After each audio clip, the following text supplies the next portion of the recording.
যে এই সরকারে যারা আছেন তারা কি সবাই ফেরেস্তা? কারো বিরুদ্ধে কোনো কিছু লেখা যাচ্ছে না, কারণ আপনারা সব ক্ষেত্রে প্রভাব বিস্তার করতেছেন, সব জায়গার মধ্যে আপনারা ট্যাগিং করতেছেন, আপনারা একটা নির্বাচিত সরকারকে ক্ষমতায় আসতে দিচ্ছেন না, আপনারা নিজেদের ক্ষমতা নিজেরা প্রলম্বিত করতেছেন, আওয়ামী লীগের দোষ আপনারা বিএনপির উপরে চাপাচ্ছেন। আপনি যদি একটু মন্তব্য করতেন জনাব নাসিরউদ্দিন পাটোয়ারি। বেশিরভাগই আওয়ামী লীগের ছিলেন অথবা আওয়ামী লীগের আমলে নির্বাচিত ছিলেন, তাদেরকে আপনি এক করতে চাইলেন। এইটা মূলত আমরা যারা দেখছি আপনাদের, তারা দেখছিলাম যে এটা একটা ভোটের রাজনীতি, আপনারা একটা পপুলিস্ট জায়গা থেকে এই জিনিসটা করতে চাইছেন কিনা।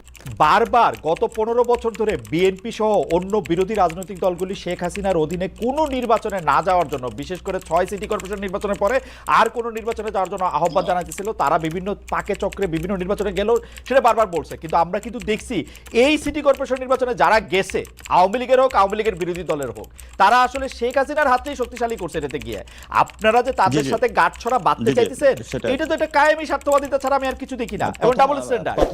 জনাব নাসিরউদ্দিন পাটোয়ারি, 2 মাসের মধ্যে আপনাদের রাজনৈতিক দল হতে যাচ্ছে, পাশাপাশি বৈষম্য বিরোধী ছাত্র আন্দোলন ও জাতীয় নাগরিক কমিটির প্রেসার গ্রুপ হিসেবে সক্রিয় রাখার কথা বলেছেন আমরা। আর এই দুটি সংগঠন যারা থাকবেন তারা আবার সরাসরি আপনাদের রাজনৈতিক দলে যুক্ত থাকবেন না। সেই ক্ষেত্রে কি তারা জাতীয় নাগরিক কমিটি ছেড়ে যাওয়া দলটিতে যোগ দিবেন? এই 3টি সংগঠন ছাড়াও আপনাদের প্রতিনিধিত্ব আছেন, আপনাদের হবু দলটিকে কি আমরা সরকারি দল ছাড়া আর অন্য কোনো কিছু বলতে পারবো? মানে কেন আমরা এরকম বলতেছি জনাব নাসিরউদ্দিন পাটোয়ারি, এই বৈষম্য বিরোধী ছাত্র আন্দোলন থেকে শুরু করে নাগরিক কমিটি বা উপদেষ্টাদের সম্পর্কে নানা ধরনের, যেমন আমি জনাব মতিউর রহমান চৌধুরীকে উদ্ধৃত করতে চাই। জনাব মতিউর রহমান চৌধুরী ওই দিন বলেছেন, মানবজমিনের সম্পাদক, যে এই সরকারে যারা আছেন তারা কি সবাই ফেরেস্তা? কারো বিরুদ্ধে কোনো কিছু লেখা যাচ্ছে না, কারণ আপনারা সব ক্ষেত্রে প্রভাব বিস্তার করতেছেন, সব জায়গার মধ্যে আপনারা ট্যাগিং করতেছেন, আপনারা একটা নির্বাচিত সরকারকে ক্ষমতায় আসতে দিচ্ছেন না, আপনারা নিজেদের ক্ষমতা নিজেরা প্রলম্বিত করতেছেন, আওয়ামী লীগের দোষ আপনারা বিএনপির উপরে চাপাচ্ছেন। আপনি যদি একটু মন্তব্য করতেন জনাব নাসিরউদ্দিন পাটোয়ারি। অনেকগুলা ধন্যবাদ দেশ প্রবাসে যারা ঠিকানা দর্শক বিন্দু দ্বারা দেখছেন, এবং সহ আলোচক যিনি রয়েছেন প্রথিতযশা আইনজীবী, এবং খালেদ ভাই সবারই একজন প্রিয় মানুষ। সো অনেকগুলা প্রশ্ন এসেছে এবং প্রশ্নগুলো আমি একে একে উত্তর দিচ্ছি। প্রথমত হলো 5 অগাস্টের আগে যে আন্দোলনটা হয়েছিল, এটা কোনো অর্গানাইজড ওয়েতে আন্দোলনটা ছিল না, এটা একটি জনগণের স্বতঃস্ফূর্ত অংশগ্রহণ ছিল। এই অংশগ্রহণের মধ্যে যেটা আমরা চীন বা কম্বোডিয়া, ভিয়েতনাম বিভিন্ন দেশের যদি উদাহরণটা নিই, সেখানে কিন্তু একটি অর্গানাইজেশনের মধ্যে বিপ্লবটা হয়েছিল। ইভেন 90-এ যেটা হয়েছে, বিভিন্ন অর্গানাইজেশন সেটা লিডিং পজিশনে ছিল। কিন্তু এই আন্দোলনটা আমরা যেটা সক্ষম করতে সক্ষম হয়েছে, এটা অনেকটা লুজ কানেকশনের মধ্যে দিয়ে হয়েছে। যে যার জায়গা থেকে যতটুকু সামর্থ্য ছিল অতটুকু দিয়ে হলো আন্দোলনে ঝাঁপিয়ে পড়েছিল। এবং আমরা আন্দোলনে প্রাথমিকভাবে ওই ধরনের কোনো অর্গানাইজ যারা ফোর্স বাংলাদেশের রাজনৈতিক শক্তি রয়েছে তাদেরকে ওইভাবে পাইনি। ফলত আমাদের জায়গা থেকে, যারা কানেক্টিভিটির জায়গা থেকে, যারা একদম সাধারণ প্রান্তিক লেভেলের মানুষ ছিল, তারা অনেক বেশি অংশগ্রহণ ছিল। এবং এই আন্দোলনটা যদি আগে থেকে অর্গানাইজ থাকতো, তাহলে হয়তোবা এই পর্যন্ত আমরা একটি নতুন পথযাত্রায় পরিক্রমায় অবতীর্ণ হতে পারতাম। কিন্তু সেই যাত্রায় আমরা যখন আন্দোলন এবং শেখ হাসিনা যখন পালিয়ে গেল, সেখানে দেখেছিলাম যে মব জাস্টিস হচ্ছে, বিভিন্ন জায়গায় অনেক ক্রিয়া কার্যকলাপ হচ্ছে।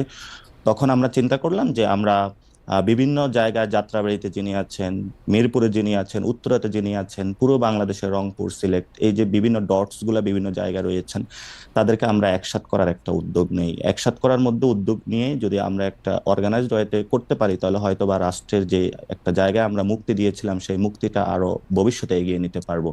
তো সেখানে স্টুডেন্টদের একটা কানেক্টিভিটি ছিল বৈষম্য বিরোধী ছাত্র আন্দোলনের মাধ্যমে, কিন্তু নাগরিকদের ওইভাবে হলো একটা অর্গানাইজড ফোর্স ছিল না যারা আন্দোলনে এসেছিল। নাগরিকদেরকে আমরা কানেক্টেড তৈরি করার জন্যই কিন্তু জাতীয় নাগরিক কমিটি 8 সেপ্টেম্বরে গঠন করি, এবং সেখানে আমরা অনেকাংশে কানেক্টেড করতে সক্ষম হয়েছি। ভবিষ্যতে আরো এটা চলমান থাকবে। এবং আপনি যখন এই কথা বলছিলেন জনাব নাসিরউদ্দিন পাটোয়ারি, এই জায়গার মধ্যে থেকে একটু কথা বলে যাই আর কি, মাফ করবেন আমাকে, যে একটু কথা বলে যাই। আপনি যে নাগরিক কমিটিতে আপনি কানেক্টেড করবেন, কয়েকদিন আগে আপনি বললেন যেটা আসলে বিএনপির লোকজন একদমই আপনি পছন্দ করে নাই, সেটা হচ্ছে যে অপসারিত কাউন্সিলরদের, মানে সিটি কর্পোরেশন ও পৌরসভা বিষয়ে আপনার একটি বক্তব্য নিয়ে আপনি জানেন যে কাউন্সিলরদের মধ্যে যারা বেশিরভাগই আওয়ামী লীগের ছিলেন অথবা আওয়ামী লীগের আমলে নির্বাচিত ছিলেন, তাদেরকে আপনি এক করতে চাইলেন। এইটা মূলত আমরা যারা দেখছি আপনাদের, তারা দেখছিলাম যে এটা একটা ভোটের রাজনীতি, আপনারা একটা পপুলিস্ট জায়গা থেকে এই জিনিসটা করতে চাইছেন কিনা, জিনিসটা যতটা ঘটনা তার চেয়ে অনেক বেশি হলো আপনাদের, আমি জানি না মানে কিসের জন্য, সেটাও যদি আপনি একটু বলেন। কেন আপনারা এটা করছেন? প্রথমত বিএনপি যে পছন্দ করছে না, এটা শুধু বিএনপি না, অন্যান্য রাজনৈতিক দলে একই ধারাবাহিকতা আছে। কারণ আমরা বরাবরই বলে থাকি একটা জেনারেশনের রূপান্তর হয়েছে, অর্থাৎ পুরাতন যে ওল্ড সিস্টেম, এটা আমরা সেই 3 তারিখে এক দফা দাবি যেটা নাহিদ ইসলাম উত্থাপন করেছিলেন, পুরাতন যে বন্দোবস্ত রয়েছে, ফেসিস্ট বন্দোবস্ত, সেটার আমরা বিরোধিতা করছি এবং আমরা নিউ একটি নতুন রাজনৈতিক বন্দোবস্ত চাচ্ছি। তো পুরাতন বন্দোবস্তের মধ্যে আমরা দেখতে পাচ্ছি ইনস্টিটিউশন গুলো ধসে পড়েছিল। গত 53 বছর অনেকগুলো রাজনৈতিক দল এসেছিল, তারা এগুলোর কোনো সুষ্ঠু প্রক্রিয়ার মধ্যে গঠন করতে পারেননি। ন্যাশন যে জায়গা ছিল সেটাতে একটা ডিসক্রিমিনেটিভ জায়গা ঠেলে দিয়েছিলেন এবং একটি বিভাজনের রাজনীতিতে বাংলাদেশে গত 53 বছর ছিল। তো সেই জায়গা থেকে আমরা যখন উঠে দাঁড়িয়েছি নতুনভাবে এই জেনারেশন, তরুণ জেনারেশন, যে আমরা আর বিভাজনের রাজনীতি চাই না, আমরা বৈষম্যের কোনো একটি সমাজ চাই না, তখনই যখন রাজনৈতিক দলগুলো দেখতে পাচ্ছে যে তাদের মধ্যে এই ক্রিয়া কার্যকলাপগুলো বিদ্যমান এবং তরুণ প্রজন্ম তাদের সেই ক্রিয়াগুলো বিরোধিতা করছে, তখনই কিন্তু বিভিন্ন রাজনৈতিক দল আমাদের বিরুদ্ধে দাঁড়িয়ে যাচ্ছে। আমরা সেই জায়গাতে বলি যে আমাদের যারা তরুণ প্রজন্ম, বিভিন্ন রাজনৈতিক দলও তারা যারা আছে, আমাদের মধ্যে একটা ঐক্য রয়েছে। আমরা যখন একটা পুলিশের সামনে দাঁড়িয়েছি, আমার পাশের জন যখন শহীদ হয়েছে বা আহত হয়েছে, আমরা লাশটা রেখে কিন্তু আবার একসাথে গিয়ে আবার পুলিশের সামনে বা শেখ হাসিনা ফেসিস্ট খুনি হাসিনার বিরুদ্ধে দাঁড়িয়েছিলাম।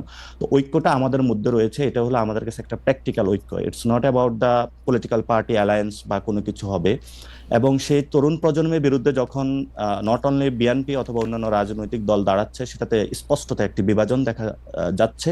কারণ আমরা মনে করি যে নতুন যে ব্যবস্থা সেটা আমরা মেনে নিব না, আমরা একটি পুরাতন ব্যবস্থাকে আমরা মেনে নিব, আর আমরা একটা নতুন ব্যবস্থা চাই যেটার মধ্য দিয়ে আমাদের মর্যাদার অবস্থাটা ফিরে আসবে, দক্ষিণ এশিয়াতে বাংলাদেশ একটি নতুন জায়গায় অবস্থান করবে। দ্বিতীয় যে কোশ্চেনটি আপনি করেছিলেন, প্রথমত আমি বলি যে সরকার একটি প্রজ্ঞাপনের মাধ্যমে যারা হাসিনা আমলে কাউন্সিলর হয়েছিলেন তাদেরকে একসাথে সবাইকে হলো পদচ্যুতি বা পদত্যাগ করিয়েছে। কিন্তু সেখানে কিছু মানুষ ছিল যারা হলো স্বতন্ত্র ছিল এবং অনেকেই বিএনপির ছিল, অনেকে জামায়াতের ছিল, যারা হাসিনার অথবা অপরাধ বা টেন্ডারবাজি চাঁদাবাজির সাথে জড়িত। মানে এই ব্যাপারটা এখন আপনারা সার্টিফিকেট দিচ্ছেন যে এরা ভালো, না, আমরা এরা সার্টিফিকেট খারাপ? দিচ্ছি না, লেট মি ফিনিশ, আমি সার্টিফিকেট দিচ্ছি না। সো সেখানে আমরা মনে করছি যে যাদেরকে পদচ্যুতি করা হয়েছে, অনেক মানুষ যারা নির্বাচনে অংশগ্রহণ করেছিল আওয়ামী লীগ না, তাদের সে প্রায়শ্চিত্ত হয়েছে, তারা কিন্তু এখন চেয়ারে নেই। তাহলে যিনি স্বতন্ত্র ছিল, ব্যক্তি ইমেজ আছে, জনগণের সাথে সম্পৃক্ত আছে, কিন্তু উনি আর আমার মধ্যে এখন কোনো পার্থক্য নাই। উনি কিন্তু একজন আছে পার্থক্য। মানে পার্থক্য যদি না থাকে, আমি আপনাকে বলি, পার্থক্য যদি না থাকে, দেখেন আপনারা যে আন্দোলন করছেন, আন্দোলনে সফল হয়েছেন আপনারা, তার জন্য আমরা সবাই এই আন্দোলনের মধ্যে যে যেখান থেকে পারছি আমরা এটা অংশগ্রহণও করছি, ইয়াও করছি, আপনাদেরকে সাবাসীও দিছি। কিন্তু ঘটনা হইতেছে বারবার গত 15 বছর ধরে বিএনপি সহ অন্য বিরোধী রাজনৈতিক দলগুলি শেখ হাসিনার অধীনে কোনো নির্বাচনে না যাওয়ার জন্য, বিশেষ করে 6 সিটি কর্পোরেশন নির্বাচনের পরে আর কোনো নির্বাচনে যাওয়ার জন্য আহ্বান জানাইতেছিল। তারা বিভিন্ন পাকে চক্রে বিভিন্ন নির্বাচনে গেলেও সেটা বারবার বলছে, কিন্তু আমরা কিন্তু দেখছি এই সিটি কর্পোরেশন নির্বাচনে যারা গেছে, আওয়ামী লীগের হোক আওয়ামী লীগের বিরোধী দলের হোক, তারা আসলে শেখ হাসিনার হাতেই শক্তিশালী করছে এটাতে গিয়ে। আপনারা যে তাদের সাথে গাঁটছড়া বাঁধতে চাইতেছেন, এটা তো একটা কায়েমি স্বার্থবাদিতা ছাড়া আমি আর কিছু দেখি না, এবং ডাবল স্ট্যান্ডার্ড। প্রথমত আমরা বলে থাকি যে আপনার যে কোশ্চেনটা করেছেন এটা আমাকে ফুলি অপোজ করে থাকি, বিকজ দ্যাট প্রথমত যারা ইলেকশনে গিয়েছিল ডিরেক্টলি, যারা আওয়ামী লীগ রয়েছে, অনেক মানুষ যারা বিএনপিতে রয়েছে, এবং ডাক্তার মেয়র শাহাদাত, উনি কোন ভিত্তিতে এখন মেয়র হিসাবে রয়েছেন, এবং এই যে কাজল বাইও শেখ হাসিনার আমলে কিন্তু ইলেকশন করেছেন, রুমিন ফারানা এখন আপু বক্তব্য দিয়ে বেড়াচ্ছেন বা বিভিন্ন ফোরামে কথা বলতেছেন। তো এরকম কিন্তু অনেকে রয়েছে। আমরা গত 3টি ইলেকশনকে কিন্তু খারিজ করি। যখন আমরা বলেছিলাম গত 3টি ইলেকশন অবৈধ, যেগুলোকে আমরা মানি না, সেখানে কিন্তু বিএনপি বিরোধিতা করেছিল। আমরা চুপ্পুর বিষয়ে বলেছিলাম, সেখানে বিএনপি বিরোধিতা করেছিল। আমরা একটা নতুন কনস্টিটিউশন বা অভিযাত্রা চেয়েছিলাম, সেটাও বিএনপি বিরোধিতা করেছে। আমরা কিন্তু সবগুলো বিষয় খারিজ করতে চেয়েছিলাম, কিন্তু সেখানে হলো যে বড় বড় রাজনৈতিক দল, তারা লিয়াজু কমিটির মাধ্যমে বিভিন্ন ছোট ছোট দল আসনের লোভ দেখিয়ে নিয়ে পার্টি অফিসে প্রেস কনফারেন্সে, এটা ইদানিংও ঘটছে, পার্টি অফিসে প্রেস কনফারেন্স করে তারা ঘোষণা দিচ্ছে যে চুপ করে তারা পদত্যাগ চায় না, তারা নতুন কনস্টিটিউশন চায় না বা সংবিধানে কোনো পরিবর্তন দেখতে চায় না। তারা গত 3টি ইলেকশন, আমি শেষ করি, গত 3টি ইলেকশনের বিষয়ে তাদের হলো জনগণের যে চাওয়া সেটার বিরুদ্ধে তারা দাঁড়িয়েছিল। ঠিক একই সময়ে এসে আমরা হলো গোপনে গোপনে যখন তারা 19 জন মেয়রের জন্য চিঠি দিচ্ছে, ডাক্তার শাহাদাতের সেখানে অলরেডি এস্টাবলিশ হয়েছে মেয়র হিসেবে, এবং বিভিন্ন জায়গায় আদালতের মাধ্যমে মাধ্যমে হলো অনেক ফেসিস্ট খুনি রিজিমের অংশ হলো মেয়র পৌরসভার গুলা মেয়র বা বিভিন্ন জায়গায় ঢুকে পড়ছে। সেই জায়গায় আমরা বলেছি যে যারা 3টি ইলেকশনে করেছে সেখানের মধ্যে যারা হাসিনা ফেসিস্ট রিজিম ডিরেক্ট খুনের সাথে ইনভলভমেন্ট ছিল তাদেরকে তো বিচারের আওতায় আনতে হবে, কিন্তু যারা স্বতন্ত্র ছিল সেখানে ইলেক্টেড হয়েছে তাদেরকে চেয়ার থেকে আমার মনে হয় যে ফ্যান্টাস্টিক, আমার মনে হয় যে এই পয়েন্টটা আপনি ফ্যান্টাস্টিক রেজ করছেন এবং আমি আপনার সাথে একদম একমত। খালিদ ভাই একদম একমত। একটু শেষ করে, একটু 10 সেকেন্ড একটু শেষ করি। সেটাতে আমরা তাদের জায়গাতে তাদের প্রায়শ্চিত্ত হয়েছে মনে করি, কিন্তু বিএনপিও তাদেরকে হলো রিইনস্টেটেড করতে চাচ্ছে এবং অলরেডি তারা বহিষ্কারাদেশ প্রত্যাদেশ সরিয়ে নেওয়ার জন্য বিভিন্ন ক্রিয়া কার্যকলাপ শুরু করেছে। ফলত আমরা যখন দেখছি একটি রাজনৈতিক বড় দল থেকে যারা হলো আল্লাহর উপর অবিচল আস্থা এবং বিশ্বাস জাতীয়তাবাদী স্লোগান দিয়ে বাংলাদেশের মানুষের উপরে আস্থা অর্জন আমার মনে হয় যে আপনার বক্তব্য পরিষ্কার, পাটোয়ারি আপনার বক্তব্য পরিষ্কার।